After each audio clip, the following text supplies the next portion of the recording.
Hola chicas y chicos. Bueno, esta es la diapositiva, la presentación de la diapositiva de cátedra de la unidad 5, ya la última unidad que contempla el análisis espacial y álgebra de mapas. ¿Ya?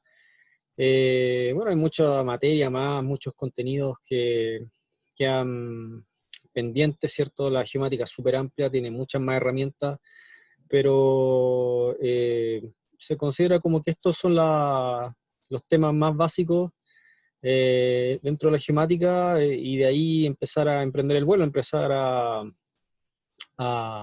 aprender nuevas herramientas que toman el conocimiento que les acabo de enseñar, que son los formatos vectoriales, los formatos raster, las consultas gráficas, ¿cierto? Consulta a través de atributos, el tema de la topología, todo eso, y de ahí se hilvanan todos estos conocimientos y generan nuevas herramientas, ¿ya?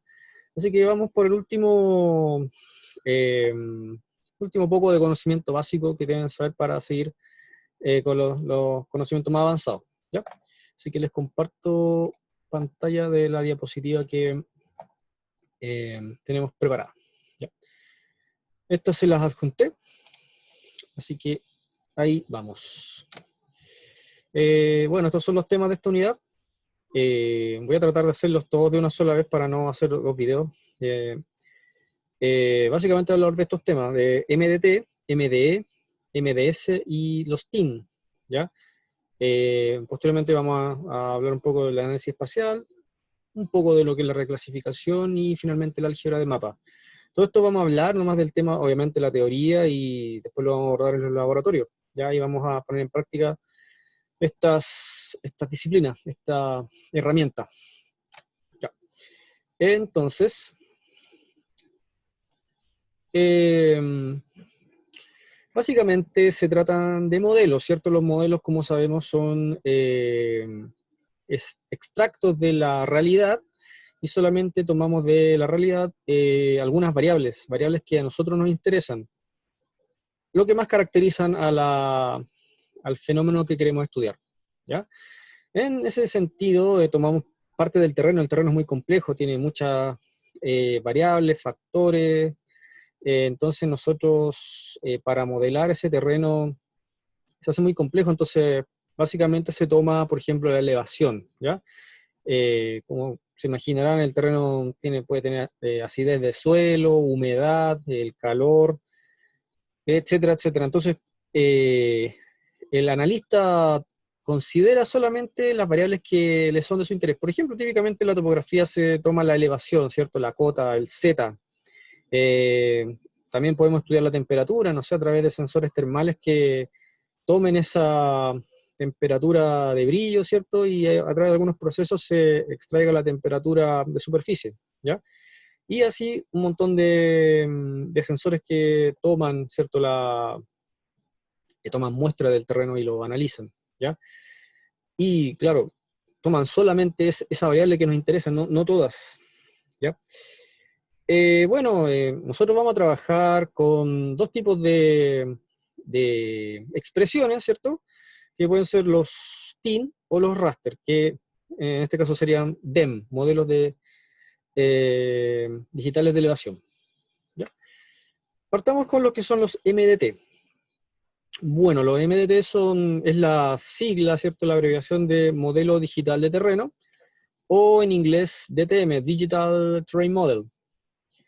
Bueno, hay un poco de historia, ¿cierto? Alguna definición, ¿cierto? Miller y Laflame, en 1958, dan como pueden leer ahí, una definición, ¿cierto? Que es una representación estadística del terreno, expresada a través de números digitales, con coordenadas X, Y y Z, ¿ya? Y esto está georreferenciado. Ya sabemos lo que es la georreferenciación, ¿cierto? Eh, Básicamente los modelos digitales de terreno se expresan a través de celdas. También hay hexágonos y otros rectángulos también.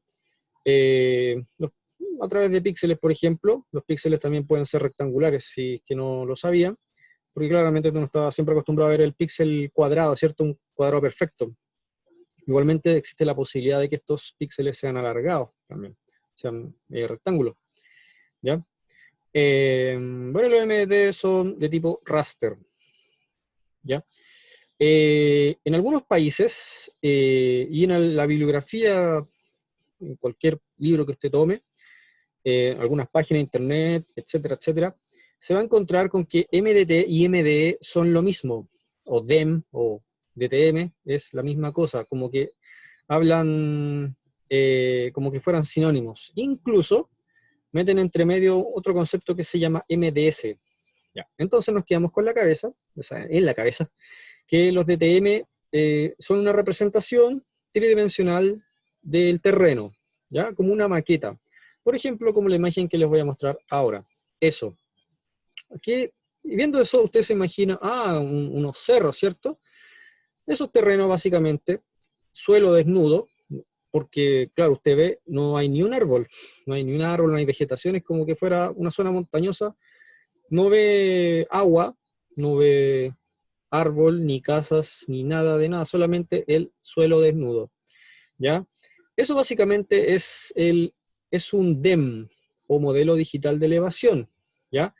Y como les decía, en algunas otras, algunos otros autores, alguna página, libro o documentos, les va a aparecer como que DTM o DEM o MD, es lo mismo, solamente que está hablado en inglés o en español, como que fuera lo mismo, ¿ya?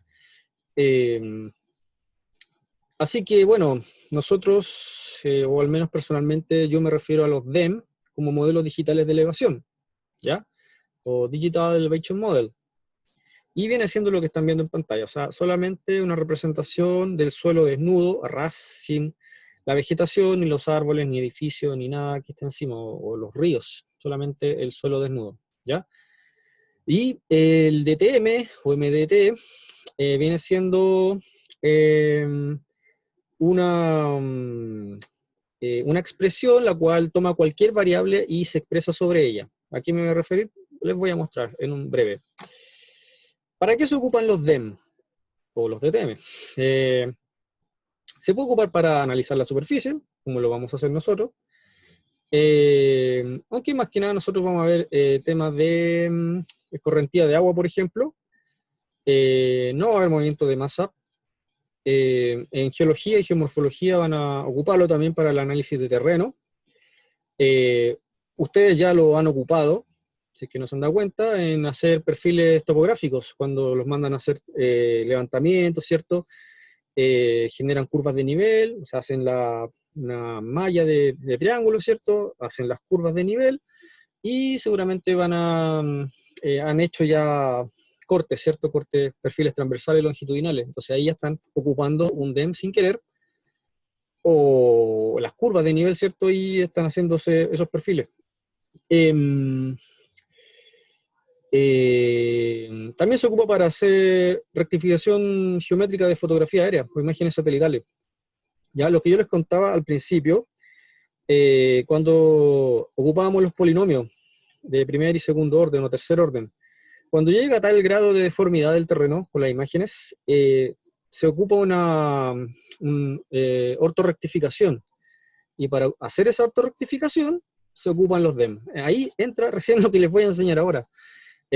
Porque ya está la deformidad que se ocupa la imagen, y sobre la imagen, debajo de la imagen se coloca un DEM, lo que vamos a ver ahora. Se coloca esto, ¿ya? Para arreglar la imagen, la deformación de la imagen. Ingeniería y diseño de infraestructuras, simulaciones de vuelo para los drones, por ejemplo.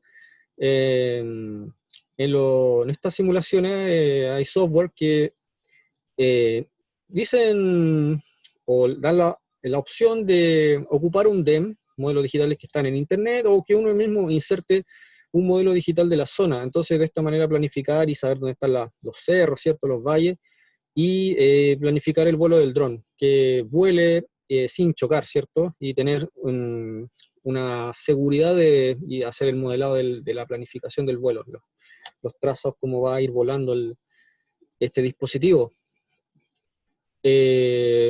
Así que eso, bueno, estas son algunas de las aplicaciones, y tienen muchas más, y quizás van a venir otras más también, dependiendo de cómo vaya avanzando la tecnología.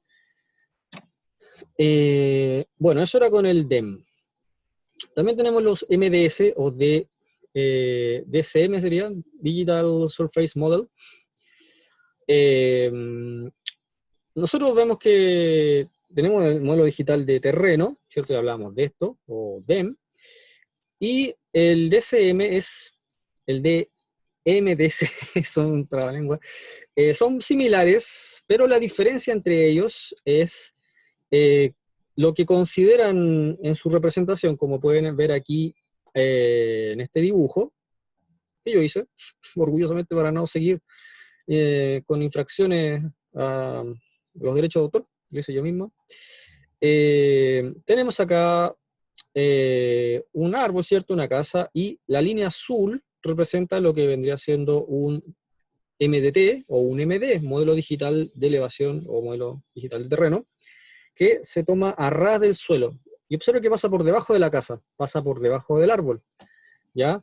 Y el modelo digital de superficie considera estos elementos que están sobre el terreno, el suelo desnudo, ¿ya? Por ende va a pasar por acá y observe la línea recta que se forma acá y pasa por la copa del árbol, ¿cierto? El dosel del árbol y baja de nuevo en línea recta, va para acá, vuelve a tomar el suelo desnudo y aquí, a pesar de que la casa está, la pared está más acá, toma desde el alero y sube y vuelve a la chimenea y vuelve al alero y vuelve al suelo, ¿cierto? ¿Por qué está así?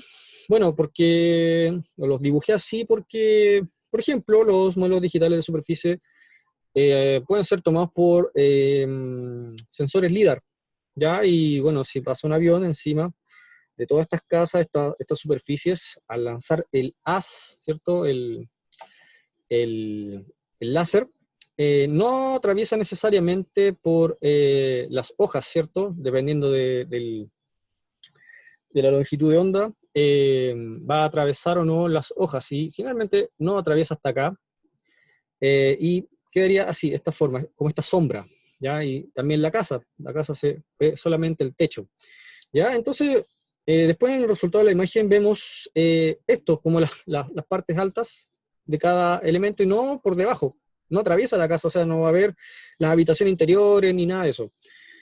Entonces lo que vemos es eso, hay unos puntitos que quedan acá arriba y el suelo, ¿cierto? Y también la hierba y todo lo que estaba a ras del suelo, ¿ya? Eh, entonces acá vemos un resultado, ¿cierto? De lo que es un MDS a través de un vuelo LIDAR. Puede ser con dron, pueden ser un avión, todos estos resultados. Y ven que es muy parecido. Aquí les voy a mostrar otro. Ahí también tenemos otra representación, pero es un modelo digital de terreno, ¿cierto? Un modelo digital de elevación, ¿ya? También está coloreado, son todos con color y todo bien bonito.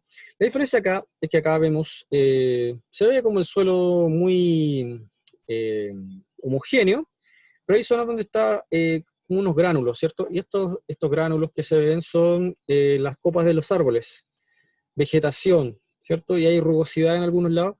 Entonces acá vemos que esa es la diferencia con un modelo digital de superficie y un modelo digital de elevación, ya que considera todas esos elementos que están sobre el terreno, ¿cierto? El suelo desnudo.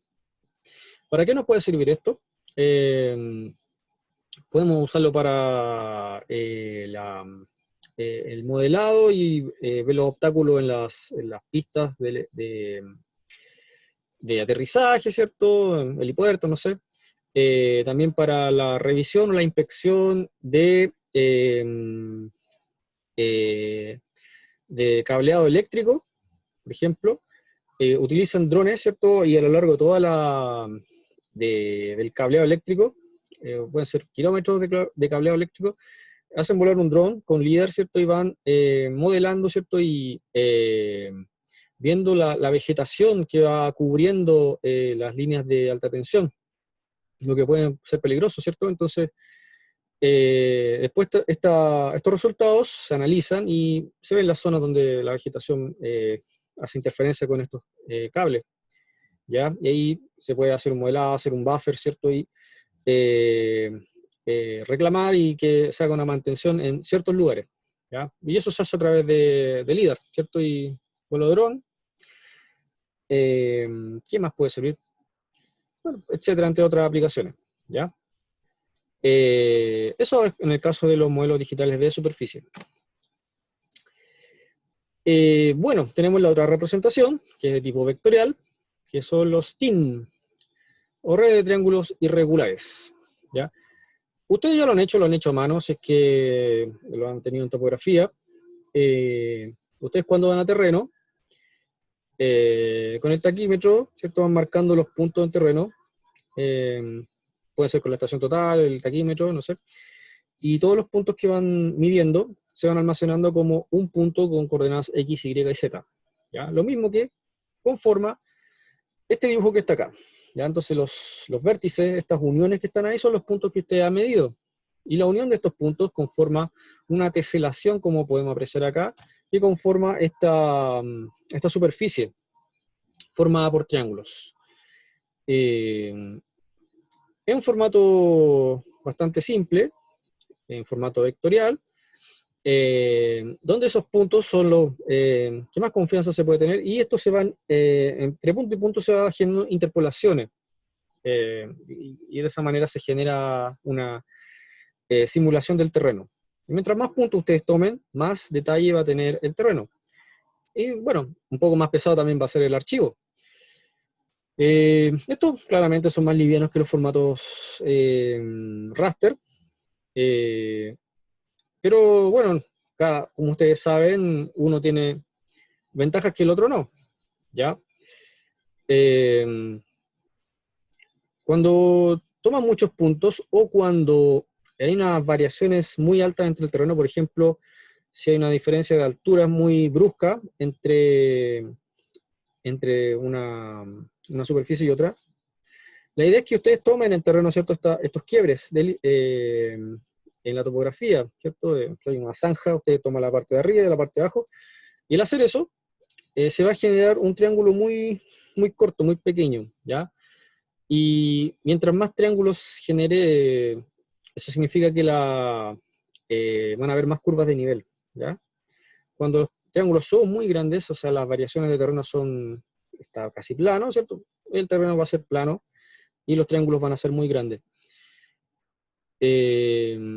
Eso, bueno, habitualmente nosotros acá cuando trabajemos en laboratorio vamos a hacer una malla TIN, pero la vamos a utilizar nada más, no vamos a trabajar sobre ella. Y generalmente todos estos procesos, estos análisis espaciales se hacen sobre los DEM y sus derivados.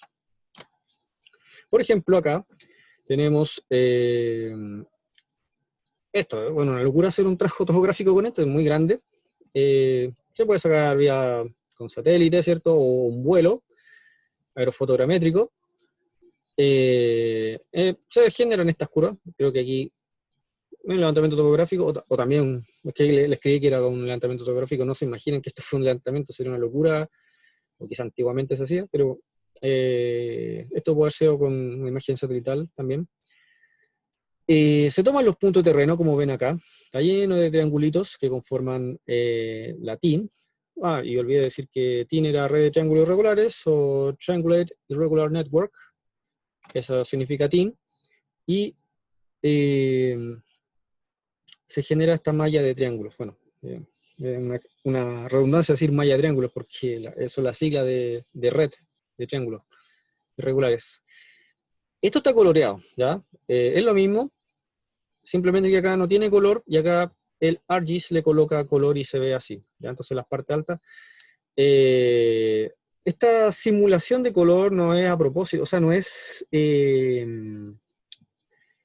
como dijera, no es antojadiza, o sea, ArcGIS la coloca así porque si ustedes aprecian, las partes más altas simulan la nieve, y a medida que esto va descendiendo hay zona montañosa, después viene la parte verde, y más abajo hay una zona como media azul que representa el agua. Es lo mismo que yo le había enseñado con las paletas de colores.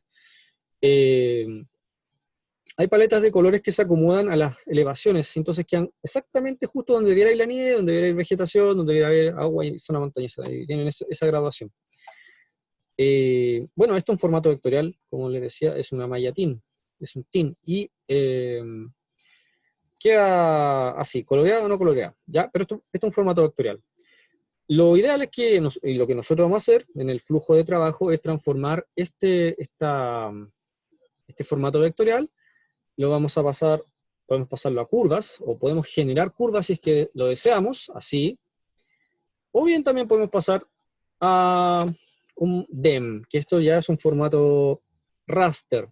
Si le hacemos harto zoom a esto, zoom, zoom, zoom, vamos a llegar a los píxeles, ¿ya? Tal como hemos visto durante todo el semestre con formato vectorial, formato raster. Esto está formado por triángulos, esto está formado por píxeles, ¿ya? Las partes más altas, como se aprecia, como se aprecia acá, las partes más blancas es el valor de píxel más alto. Y a medida que vamos descendiendo, la cota, esto que es negro ya, es la parte más baja de la topografía, que vendría siendo acá, donde se acumulan las aguas. ¿Ya? Bueno, y las curvas de nivel también delatan eso. Así que ahí les dejo el enlace donde obtuve las imágenes. Ya, no las hice yo, así que no me golpeen. Ahí está el enlace de ese, es un video, no son imágenes realmente. Ya. Entonces acá vemos los modelos digitales de terreno otra vez. Sobre los modelos digitales de terreno, nosotros no solamente podemos evaluar la elevación, también podemos evaluar otras representaciones, ya que en el terreno, se representa, por ejemplo, contaminación, temperatura, densidad de población, lo que a usted se le ocurra. Por ejemplo, acá, claro, el modelo digital de terreno está representando la elevación. ¿Ya? Entonces aquí tenemos la parte más alta. Claramente acá no está la coloración que vimos acá, pero igualmente se puede detectar que la parte más roja es la parte más alta, y así vamos gradualmente bajando hasta lo azul. ¿Ya? Habitualmente esto, si bien es como intuitivo decir, es así porque yo lo deduje así, que era más alto acá y lo más profundo acá, la idea es igual colocar una simbología que te diga cuál es la parte más alta y la más baja. ¿Ya? Acá tenemos otra representación que es LST, que se llama Land Surface Temperature, que es un mapa de temperaturas, ¿ya? Que es la temperatura de superficie, ¿ya? La temperatura de superficie de terreno. Y, bueno, esto es un lugar llamado en Bangladesh, y aquí se va apreciando, esto se llama detección de cambio, ¿ya? Y acá se va apreciando cómo la temperatura a lo largo de los años ha ido subiendo. Cada 10 años se puede apreciar, ha ido aumentando la temperatura. Puede ser a raíz del calentamiento global, puede ser a raíz de que esto se está desertificando, que baja hay una deforestación y de esa misma manera la temperatura sube, o también puede aumentar la isla de calor, o sea que va creciendo la población y aumenta la cantidad de construcción, entonces aumenta la temperatura en el lugar. ¿Ya? Bueno, hay que leer ahí las causas, ¿cierto?, que provocan esto también. Entonces una representación de otra variable sobre el terreno. Y esto, bueno, nosotros habitualmente, quizá en la literatura usted va a leer que hablamos de los modelos 2,5D, ¿ya? Eso habitualmente se habla, 2,5D. ¿Por qué?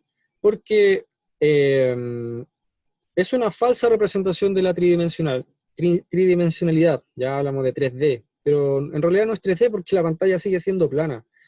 Y nosotros, como seres reales, vivimos en un mundo tridimensional, o en 4 dimensiones, porque también está el tiempo, ¿cierto? La variable del tiempo. Pero todas estas representaciones, la misma geomática, estos modelos que estamos viendo acá, por ejemplo, están en 3D. No está en 3D, está en 2,5D. Igual lo podemos mover en la pantalla, rotarlo, darlo vuelta, pero aún sigue siendo una representación en 2 dimensiones. Pero se habla de 2,5D. Ya, por ejemplo, acá tenemos un juego, ¿cierto? Que está en 2,5D, es un formato vectorial en este caso, porque ya se ocupan polígonos, ¿cierto? Y da la sensación de realismo, ¿cierto? De tridimensionalidad. Y acá, claro, tenemos formato raster, vemos los píxeles y esto está en coordenadas X, Y, ¿cierto? No hay una profundidad, una real profundidad de los elementos. Entonces, hay una diferencia, y claramente esto también lo vamos a ver, no el juego, ¿cierto? Vamos a generar modelos tridimensionales con curvas de nivel, vamos a generar un DEM y vamos a poder visualizarlo en laboratorio. ¿Cuánto se llama? Y apreciarlo desde todas sus perspectivas. Ya. Bueno, una vez ya teniendo claro los conceptos, que es un modelo digital de elevación, que es un TIN, para qué se ocupan los modelos digitales de elevación, vamos a pasar al tema de análisis. ¿Qué se puede hacer con eso? No vamos a alcanzar a ver todas las herramientas, les voy a mostrar unas pocas, ya que el resto, bueno, quizá en Geomática 12 se puedan aprender, o quizá ustedes a lo largo de su carrera lo van a poder aprender por sí mismos.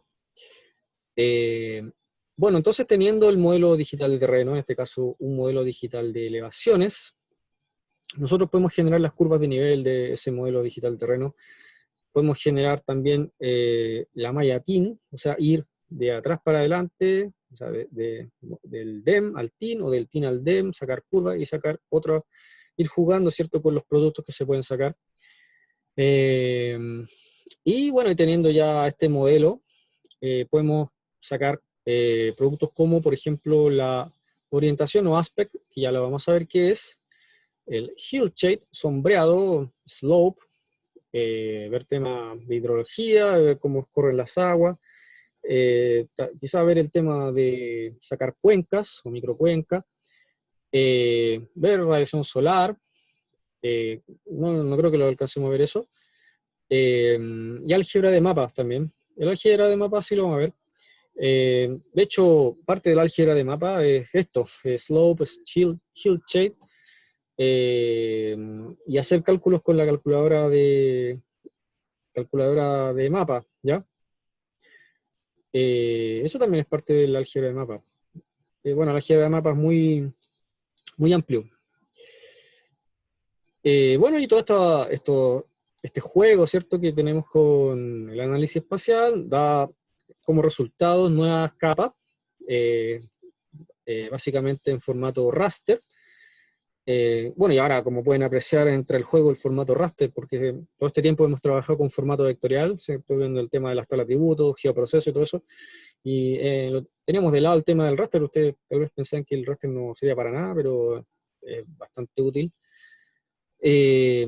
También vamos a trabajar con el raster y si lo desean se puede hacer una conversión de raster a vectorial y tener las capas en formato shape, ¿ya? Aunque tiene, claro, sus inconvenientes en la transformación. Hay problemas, o no más que problemas, son consecuencias de la transformación de pasar del raster al vectorial y el vectorial al raster, con el tema de la precisión, ¿cierto? Porque como verán, esto tiene píxeles, ¿cierto? Y en el píxel, para pasar de píxel a una línea recta, ahí hay un tema con la precisión. ¿Por dónde pasa la línea? De manera que el píxel quede bien representado. Así que eso. Bueno, y el tema de esto de generar estos formatos raster, podemos hacer reclasificaciones, porque como ustedes sabrán, estos valores son generalmente cuantitativos continuos. Por ejemplo, la elevación. Acá, por ejemplo, ¿en qué punto yo hago el corte? Es decir, ya esto es alto, bajo o medio, ¿ya? No se nota bien, o sea, aquí ya esto es bien bajo y por acá está el medio, pero necesito algo concreto, algo que me diga, esto es alto, bajo o medio. Eso es una reclasificación, ¿cierto? Y necesitamos definir bien dónde va a estar el alto, el bajo y el medio.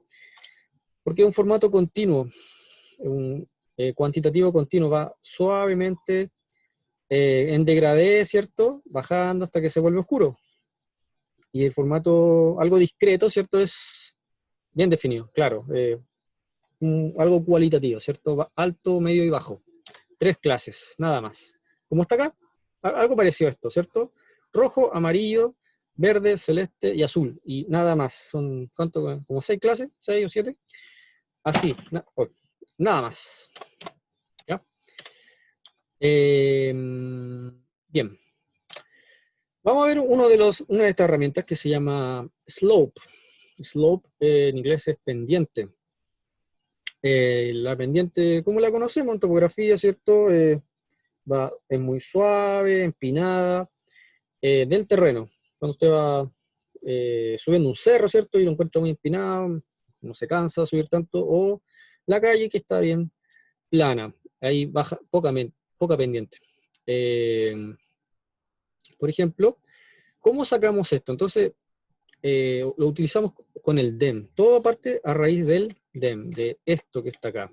¿Ya? De eso sacamos el slope, que es un producto derivado de eso. Entonces, lo que hace el software representa a través de una asignación de colores, y más que los colores, los valores que va adquiriendo cada píxel, como pueden apreciar acá, está lleno de numeritos, esos valores se los asigna a cada píxel. Y dependiendo del valor que tenga el píxel, le va a dar un color. Ya a medida que el color sea más alto, esto se va enrojeciendo más. ¿Ya? Y a medida que se va suavizando la pendiente, va quedando un color más claro, más amarillo o más verdoso.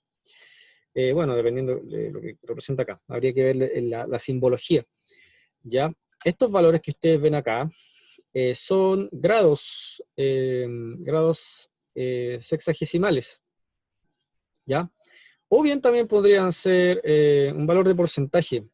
¿Ya? Pueden ser las dos variables, o sea, las dos unidades, podemos decirlo, que le asigna cada píxel. Usted puede en el software dar la opción de una o la otra. ¿Ya? Y como pensarán bien, me describe el grado de inclinación o el porcentaje de inclinación del terreno. ¿Ya? Bueno, ¿y cómo saca eso? Lo saca a través de los valores de píxel de esto. ¿Ya? Eso está, bueno, en la bibliografía. La bibliografía que le había dicho, para entrar más en detalle de cómo calcula eso, porque bueno, por ejemplo, tenemos dos píxeles, un píxel del modelo digital de elevación, que dice 100, por ejemplo, 100 metros, ¿cierto?, de elevación de cota, y el otro del lado dice, no sé, 50, más bajo. Entonces, el software calcula de aquí hacia el píxel de abajo cuánta inclinación tiene, por ejemplo, y ahí te hace el cálculo y coloca ese valor acá. Pero claramente eso no se hace con dos píxeles, eso se hace con el entorno de los píxeles que rodean a otro, y se hace con los 1, 2, 3, 4, 5, 6, 7, son con los 8 píxeles que rodean al píxel central. En eso establece una fórmula y te calcula el valor del píxel central, ¿ya? No la coloqué acá en la diapositiva porque, bueno, sería agrandar mucho más esto, y lo expliqué de manera súper rápida cómo lo hace. En la página de Esri, de ArcGIS, está la fórmula de cómo lo hace, al menos como lo hace la herramienta de ArcGIS. ¿Ya? Tampoco es un secreto, así que lo pueden ver de ahí. Así que bueno, se supone que las diapositivas tienen que ser breves, no colocar tanto detalle, así que. Pero ahí está, ¿ya? Tenemos otra herramienta, una herramienta que se llama Hillshade, que es el sombreado. Esta herramienta simula una fuente de luz, que vendría siendo el sol, y a través de unos parámetros que uno ingresa en la herramienta, le da la posición en el cielo, en un cielo ficticio, ¿cierto? Y la hace brillar sobre el terreno que vendría siendo el DEM, como siempre, y genera este sombreado, donde puede apreciar que hay zonas como que tienen la apariencia de ser más luminosas y otras que están en la sombra, ¿ya? ¿Y para qué me sirve esto? Usted puede simular diferentes, no solamente diferentes horas del día, sino que también estaciones del año. Si usted tiene valores de cómo se va moviendo el sol en un sector, o también podría modelarlas con astronomía, ¿cierto? Puede, con valores estadísticos o medidos ya, simular la posición del Sol a distintas horas en cierta estación del año y generar estos modelos, ¿ya? De esa forma evaluar zonas que, por ejemplo, están iluminadas todo el día, o sea, todo el día, bueno, tienen la mayor iluminación durante el año, ¿ya? A pesar de que sea invierno, verano, otoño, no sé, primavera, y día, mañana, atardecer, ¿cuáles zonas tienen mejor iluminación? ¿Ya? Entonces, dependiendo del fin que usted tenga, por ejemplo, plantaciones que requieran mucha luz, que siempre tengan que estar bien iluminadas, usted puede escoger esos lugares a través de este modelado y juntar todos los horarios y generar estos mapas de temperatura, mapas de iluminación, ¿ya? Y no solamente con la iluminación, o sea, usted lo puede después combinar con mapas de humedad, por ejemplo, de terreno, cuáles lugares están siempre húmedos, y así establecer zonas, no sé, que sean aptas para cierta planta, no sé, y tener en consideración esos lugares, ¿ya? Y además lo mezcla con otra información como el pH, etcétera, etcétera, va mezclando todas las variables y genera un resultado, ¿ya? Eso, bueno, eso es eh, la, mm, eh, con el Hill Check, ¿ya? Bueno, es difícil a través de un MDE obtener esos índices de suelo, ¿cierto? Del pH, tendría que ocupar otra herramienta, otros sensores para detectar el nivel de acidez del suelo, ¿ya? El DEM primeramente ocupa la elevación del suelo, necesita otros sensores, extraer otro tipo de información desde el terreno para ver el tema de la acidez del suelo, ¿ya? Tendría que ocupar otra metodología, pero la puede combinar si es que la tiene, ¿ya? Ese puede ser un uso para el Hill Shade.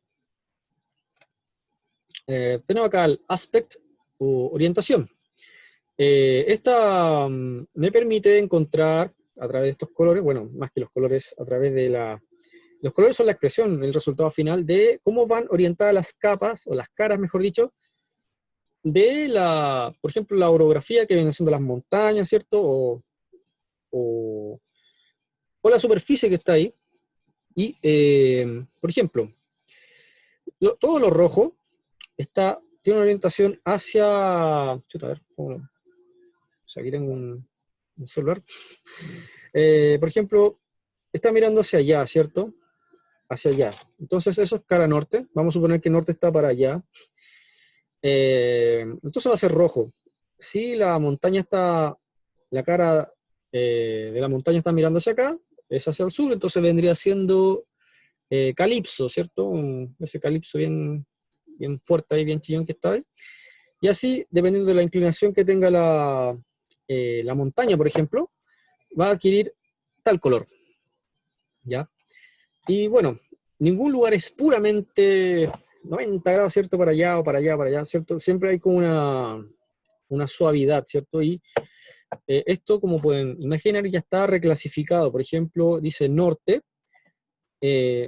lo considera norte si va desde el 0 hasta los 22,5 grados. O sea, todo ese rango, no sé, 0 grados, 1 grado, 2 grados, 3 grados, 4 grados, así, suavemente, hasta que toca los 22,5, el software dice es norte. Entonces, de ahí todos esos valores intermedios los asigna como un color rojo. Entonces, por eso se ve pocas clases, ¿ya?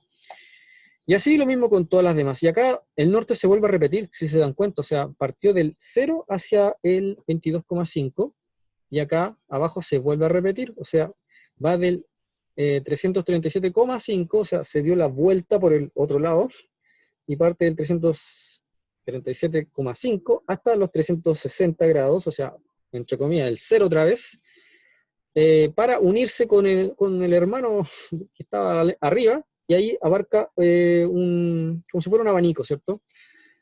Es una pequeña observación que les va a servir para más adelante para hacer el trabajo. Porque es un problema, claro, del software que no puede como dar la vuelta. Entonces hay que partir en dos clases más la parte del norte, ¿ya? Bueno, esa es ¿Y para qué sirve? Por ejemplo, usted podría ver el tema de los vientos. Por ejemplo, en las zonas costeras, las caras que están siempre mirando al mar, siempre les llega el viento todo el tiempo. Entonces, por ejemplo, la cara que está mirando hacia el este del terreno, le va a llegar el viento todo el día del mar, de las olas, ¿cierto? Entonces, si usted quiere proteger algo de que le llegue el viento todo el día, usted lo pone en la otra cara, en la cara oeste. No, perdón, estoy al revés. La cara oeste le llega el viento y la cara este es la que no le llega el viento. Entonces usted pone, no sé, una vivienda en el lado este del terreno, ¿ya? O todo lo contrario, si usted quiere que le llegue el viento, si quiere poner eh, ¿cuánto se llama esto? Una... ah, no tengo escrito. No, no tengo escrito. Eh, Estos ventiladores, ¿cierto? Una planta eólica que le llegue el viento todo el día. Tendría que elegir toda esa zona que dé hacia el mar, por ejemplo, y ahí le va a llegar el viento todo el día. Por ejemplo, eso puede ser algunos usos, ¿ya? Todo depende del objetivo que usted tenga, sea beneficioso o sea pernicioso, ¿ya? Fill, bueno, Fill lo coloqué, antes no lo había puesto, pero en vista de los resultados que están más adelante, o las herramientas que vamos a ocupar más adelante, Fill es otra herramienta que no necesariamente es parte de hacer un análisis, sino más bien una herramienta que nos permite eh, enmendar algunos problemas topológicos.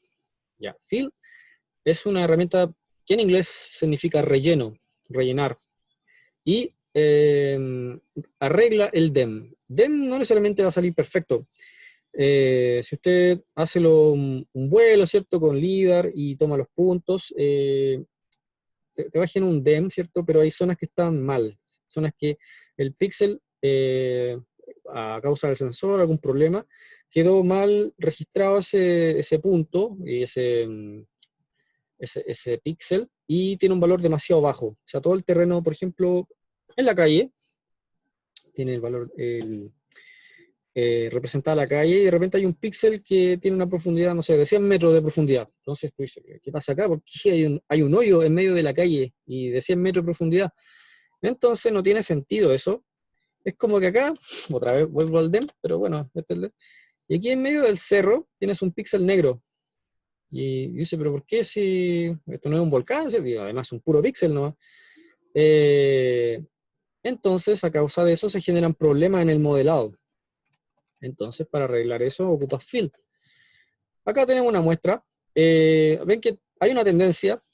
Es un perfil transversal, o longitudinal, como ustedes quieran, del terreno, de un cerro. Y suavemente va bajando esto y de repente hay un hoyo, pero después sigue. Pero no es una tendencia de todos los píxeles que van suavemente bajando, sino como es ahí y un corte. Eso es, se le puede decir un sumidero, pero bueno, un sumidero a causa de un problema, que es el píxel que tiene ese error.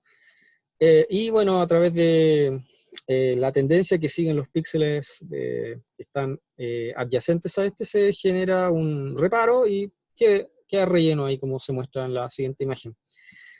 Hay que arreglar eso entonces y después se hace los siguientes procesos. Por ejemplo, tenemos dirección del flujo. Estas herramientas ya son más de hidrología. Lo que se hace es, a través de los colores, bueno, aquí tenemos el DEM ya rellenado. En el fondo el mismo DEM, ya es lo mismo que está acá. Exactamente lo mismo, pero sin los problemas con los hoyitos, eso, ¿ya?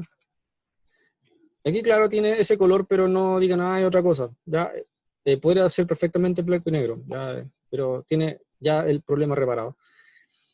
Y este flow direction me va a servir para indicar hacia dónde van a fluir las aguas. Ya, la dirección del flujo, como su nombre lo dice. Ya. Y nada más, o sea, tiene esta apariencia, usted quizás no lo entienda, es difícil comprender esto, pero les muestro acá cómo se origina esto. Ya, tenemos acá el DEM, ¿cierto? Pero el reparado, o también fue funcionar con el DEM original que les mostré, pero arriesgándose a que tenga esos problemas. Acá tenemos la elevación, ¿cierto? Aplicamos el flow direction y va a tener esta codificación, ¿ya? Con esos valores 2, 4, 8, 128, 1, etcétera, etcétera. Como podemos ver acá, que claro, negro, gris, blanco, y son colores súper como definidos, ¿ya? a causa de esto. ¿Ya? Esto se codifica, así como pueden apreciar acá. El 1 va a ser hacia la derecha, el 16 va a ser hacia la izquierda, el 4 hacia abajo, el 64 para arriba y así. Entonces, por eso tiene esa apariencia. Y eso indica hacia dónde va a fluir, van a ir fluyendo las aguas sobre el terreno. Nada más que eso, ¿ya? Si quieren saber más, les dejé el enlace aquí abajo para que puedan comprender cómo funciona la direccionalidad, pero, bueno, tampoco se las preguntaría en la prueba, pero es bastante sencilla la explicación. Ahora, tiene su fórmula, ¿cierto? Y se vuelve más compleja la cosa. Pero básicamente funciona así, ¿ya? Una vez que tenemos el flow direction, vamos a sacar el flow accumulation, ¿ya? Acá entonces hago el esquema, tenemos flow direction, aplicamos la herramienta y sacamos el flow accumulation. Entonces, a través de la representación de colores, en este caso una escala de grises, ahí le puse en realidad una escala de grises, se generan estas raíces o rayos, como se pueden apreciar, de dónde se van a concentrar finalmente las aguas, porque claro, acá solamente fluían y era la dirección del flujo, pero hay un punto en donde todas se acumulan y van a generar ríos, esteros o cualquier tipo de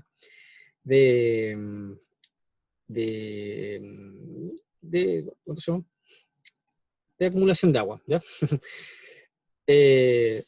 Entonces, bueno, dependiendo y esto lo podríamos posteriormente reclasificar y establecer la generación de cuencas, generar zonas de protección, de quebrada, para que la gente no viva ahí. Así que eso, ¿ya? Bueno, les voy a mostrar cómo se hace, como acá, porque vamos a llenar todo esto de fórmula y eso, pero así que lo vamos a dejar ahí expresado. Igualmente, si quieren saber más, en este mismo enlace, ustedes pueden irse acá a Spatial Analysis Toolbox y están el resto de las herramientas, como lo son el Flow Direction y el Flow Accumulation, ¿ya? Me olvidé, ahí estamos. La reclasificación. Tenemos la reclasificación, en este caso hay una muestra de las orientaciones que ya venía reclasificado, ya venía esto, te lo entrega ya listo. No te entrega como los millones de colores de cada millones, son miles, ¿cierto? Que representa el movimiento, ¿cierto? Angular de las orientaciones. Ya lo tiene reclasificado. Básicamente la reclasificación se trata de la conversión o agrupamiento de los valores cuantitativos continuos y los transforma a valores cualitativos o cuantitativos discretos. Ya puedo sacar un valor, un número, o bien bautizarlo, como acá le puso norte, noreste, este, sureste y así. O sea, ahí tiene un valor cualitativo. O bien colocarle un número, un código, ¿cierto? 1, 2, 3, 4, 5 y viene siendo lo mismo, o casi lo mismo, así que yo sé qué significa cada código. ¿Y por qué se hace esto? Se hace a raíz de que, bueno, sería inmanejable colocar todos los valores angulares acá y hacer una simbología de eso.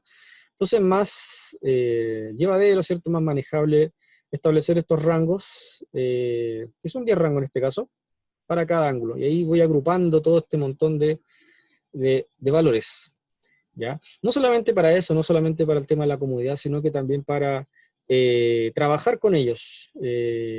Por ejemplo, yo podría decir, a asignar puntuaciones, ¿ya?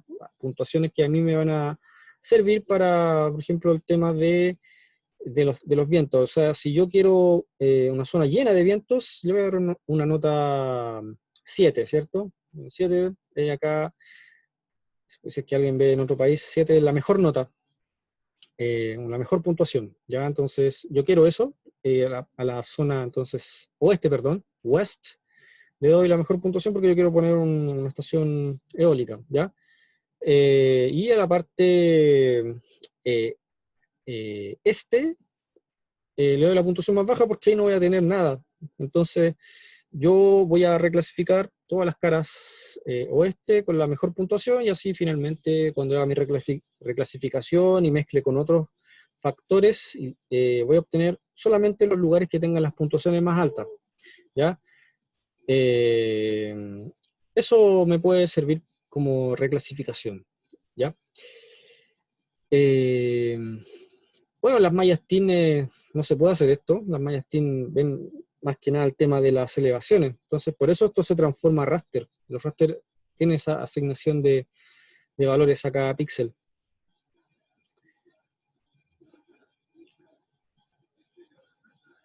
Eso, también lo vamos a ver, es una herramienta que lo hace. Tienes tu capa raster final y tú la reclasificas. Esta diapositiva expresa lo que yo les decía acá, aquí, por eso no tiene nada escrito, porque más que nada se va a utilizar para el trabajo de laboratorio. Vemos que el norte hay 0 a 22,5 y abajo se repite. Y acá vemos que aquí de 45 a 135, todo este no tiene problemas, de 135 a 225 no hay problema, ahí puedo hacer una clase, otra clase, y otra clase, del 225 al 315 hay otra clase, ¿cierto? Pero acá el software tiene un problema, porque no puede decir de 315 a 45, como que no, tiene una tranca y no puede, ¿ya?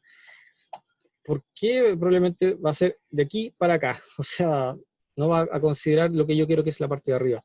Entonces se divide en dos rangos, ¿cierto? De 0 a 45, esa es una, y de 315 a 360. Ahí tienen entonces dos rangos que sumados dan la parte norte que yo quiero. Eso es el tema de la reclasificación. Ya ese es uno de los casos puntuales, el resto es bastante sencillo de reclasificar. Uno establece la cantidad de clases que quiere y uno también especifica los rangos, los valores para cada clase. Y después establece el valor, si quiere un valor cualitativo o cuantitativo también. Pero ahí lo vamos a ver, no se preocupen. En el laboratorio. Álgebra de mapas. El álgebra de mapas, no solamente esta calculadora que estamos viendo acá, sino que hay más conceptos como los que acabamos de ver. Eso también es parte del álgebra de mapas.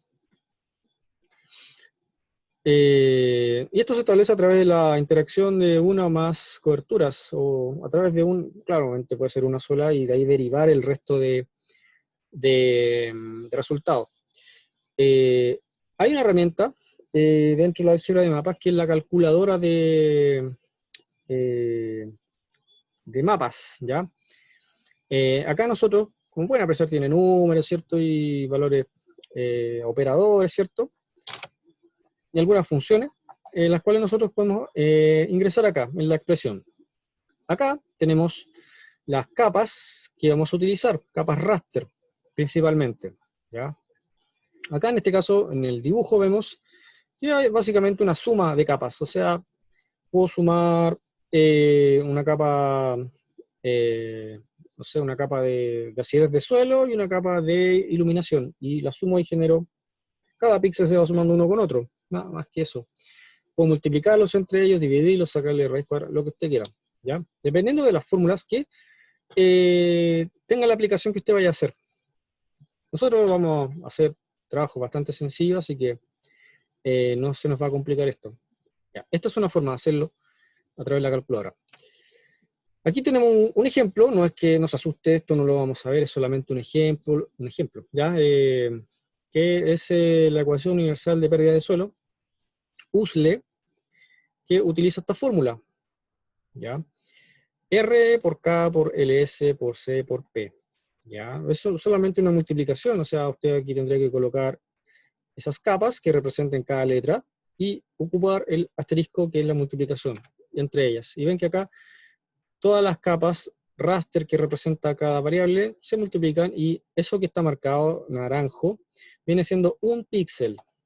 En ese píxel se va a aplicar esa fórmula, en el píxel que sigue se va a aplicar esa fórmula y así en cada píxel de cada capa se va a aplicar la misma fórmula, así sucesivamente, ¿ya?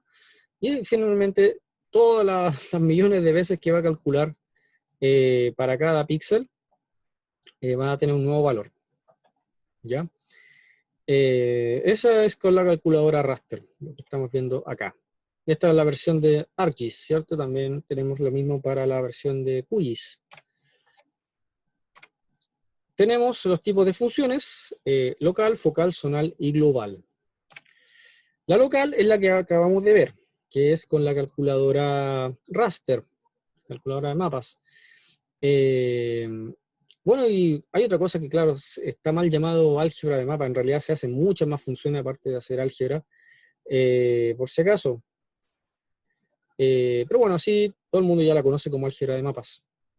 Bueno, volviendo, local, la función local. Utiliza una o muchas capas, porque acá, claro, yo utilicé muchas capas para hacer esta función, pero bien yo podría ocupar una sola, ya multiplicarle una constante, por ejemplo, sacarle la raíz a una capa, no sé, puedo trabajar con una sola. Y bueno, utiliza una o más capas y a través del mismo píxel, que está corregistrado, que se llama, es decir, el píxel comparte la misma ubicación espacial que los píxeles que están con las otras capas con las cuales interactúa. Eso es que esté corregistrado. Hay veces que, claro, esto no está corregistrado, quizás hay un píxel que está un poco más corrido para el lado y, bueno, hay problemas se pueden hacer problemas de cálculo, o que el valor se mezcle con los que están al lado. ¿Ya? Pero imaginemos que estamos en un mundo ideal, ¿cierto? Y tenemos todas nuestras capas raster corregistradas y está todo bien. Entonces aquí, esta con esta me genera un resultado para eso, o sea, para ver una suma, una multiplicación o lo que sea. Esto es para la calculadora raster, válido, o también para las reclasificaciones, como la acabamos de ver acá, ¿cierto? Con esa operación, ¿ya? Esa es una función de tipo local, ¿ya? Y trabajan de píxel a píxel. Píxel con píxel, nada más que eso. Focal o vecindad, esta otra función. Tenemos que los píxeles adyacentes al que me interesa generan una interacción entre ellos y me genera un resultado final para uno solo, ¿ya? Esta ventana, ya, pueden ver que es como una ventana, ¿cierto? Un clúster o un kernel, puede ser de 3x3, 5x5, 9x9, etcétera, etcétera. Se va moviendo, y si recuerdan bien, esto se parece mucho a lo que era al principio, que le había mostrado en las clases anteriores, cerca del principio, del vecino más cercano, ¿cierto? Convolución, ¿cómo se llama? Interpolación bilineal, etcétera, etcétera. Esto se va moviendo, ¿cierto? Y va tomando los valores de los píxeles adyacentes y me entrega el valor, ¿ya? Y ejemplo de ellos son slope, aspect, el cálculo de la mediana o la media, puedo sacar un promedio de todos los píxeles que están acá y el resultado dárselo al píxel central, ¿ya? Lo mismo que acá, lo que yo os contaba al principio de slope, que tomaba los 8 píxeles que están alrededor, adyacentes a él, y hacen un cálculo entre ellos y me da el valor de la pendiente, ¿ya? Entonces, esos son funciones de tipo vecindad. ¿Ven? Y acá ya no es calculadora raster. Acá ya hay un cálculo predefinido, ¿ya? Porque, claro, yo podría hacer el cálculo a mano, pero bueno, hay una función que lo hace, ¿ya? Bueno, no sé si la calculadora raster se puede hacer eso a mano. Hay una función más que nada. Podría hacerlo en Python. Pero en fin, ya. Esa es focal, función focal. Zonal. Esta es un poco más compleja, así que por eso les dejé un video mejor, que está en inglés, pero igualmente lo pueden ver, si es que no saben inglés, y ver lo que hace la persona, y van a igualmente entender, ¿ya? Lo que pasa es que acá generalmente se ocupan dos capas de información. Una capa puede ser raster o vectorial, ¿ya? Y la otra capa generalmente es raster. Estas dos capas interactúan entre ellas. Una de las capas tiene polígonos dibujados o zonas, ¿ya? Como bien pueden ser. Esta puede ser. Por ejemplo, tenemos caras norte, también definidas, zonas, ¿cierto? Todas estas zonas rojas son norte. Las zonas azules, bien azules, azul marina son oeste, etcétera, etcétera. ¿Ya? Y cuando esto yo la mezclo con otra capa, la otra capa raster, por ejemplo, de cotas, elevaciones, la interacción entre estas, por ejemplo, en las caras norte, funcionan como si fueran polígonos que contienen a los píxeles de elevación, ¿ya? Como están contenidos. Entonces, todos los píxeles que quedan encerrados en las caritas norte, se agrupan y yo puedo sacar estadística con ellos. Puedo sacar el promedio, la mediana, el máximo, el mínimo, etcétera, etcétera. Puedo hacer ese tipo de estadística con ellos, ¿ya? No solamente con la elevación, puedo sacar la temperatura, lo que ustedes deseen mezclar, estableciendo estas delimitaciones. Por eso se llama zonal, porque se establecen zonas como esta, ¿ya? Estoy ejemplificando con las caras. Yo estos podrían ser comunas, ¿cierto? O predios, o, no sé, zonas de protección, y dentro de ellas, dentro de estos polígonos que se forman, encerrar todos los píxeles de otra capa y sacar una estadística con ellos. Y así cada zona que tome los píxeles de la otra capa, puedo sacar estadística, ¿ya? Espero se haya entendido. Si no, pueden ver el video y ahí van a ver a la persona cómo lo hace, ¿ya? Igualmente pueden buscar más videos relacionados con él. No sé si alcancemos a ver eso, pero es parte de las funciones de álgebra de mapas, ¿ya? Igualmente lo invito a verlo porque igual no es tan largo, son unos 10 minutos más o menos. Pero viendo los primeros pasos que hace la persona, porque él hace varios ejemplos, y viendo uno ya con eso van a estar bien. Finalmente, la función global. Y es más que nada, la función global es los productos que yo puedo obtener de una capa raster. Yo puedo sacar estadística con ellos y puedo establecer un grado de reporte, por ejemplo, o sacar tablas, como los que les mencioné acá. Acá yo también puedo sacar tablas resultantes de estadística, de máximo, mínimos, medios, desviación estándar, lo que usted quiera. Ya puedo sacar esos productos en formato Excel. Puedo también transformar esta capa raster a vectorial, sacar polígonos, sacar puntos, lo que sea. También puedo sacar líneas, dependiendo de la... De hecho lo vamos a hacer. Vamos a sacar líneas con esa. Nosotros vamos a reclasificar esto y nosotros nos vamos a concentrar solamente en la línea y la parte negra va a desaparecer, por ejemplo. O reclasificaciones como se ve acá. Esto puedo separar los datos y dejarlo así, y después de eso de llegar a lo que está abajo, ¿ya? Se puede hacer todo ese tipo de operaciones, ¿ya? Me parece que eso es todo. Bueno, aquí está la bibliografía de donde saqué toda esta información, y bueno, eso es todo, chicos. Espero que el próximo semestre sea presencial, para verle las caras. Bueno, me estoy despidiendo, pero todavía faltan los videos de laboratorio, ¿ya? Pero al menos cátedra hemos terminado. Igualmente, léanse los documentos que les dejé. Así que eso, chicas y chicos, nos vemos. Quizá nos vemos otra vez en video, así que nos vemos.